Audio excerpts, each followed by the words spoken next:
Oh, init ng ulo mo ah. Ano nangyari sa'yo? Buwisit tong William na to eh. Pinagdadamot pa rin sa akin si Vanessa. Akala niya siguro, basta-basta ako nalang susukuan ng anak niya.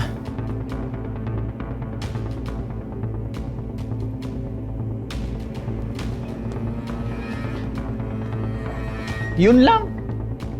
Babae lang. Eh, ang daming babae dyan ah.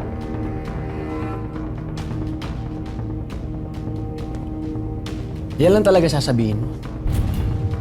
Wala ka talagang kwenta.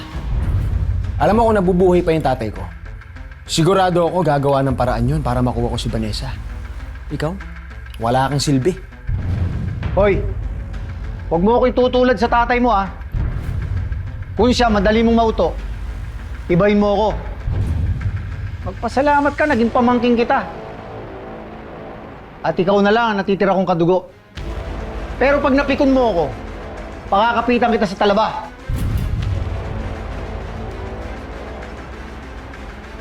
O di sige.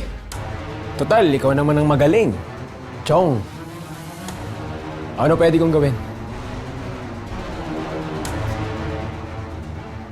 Kilala ko ang karakas ng William na yan. Takot yan mawalan ng kapangyarihan dahil sisingaw lahat ng baho niya. Kaya mag-isip ka ng alas na ilalaban mo sa kanya. Para pag hawak mo na siya sa leeg, masusunod lahat ng gusto mo.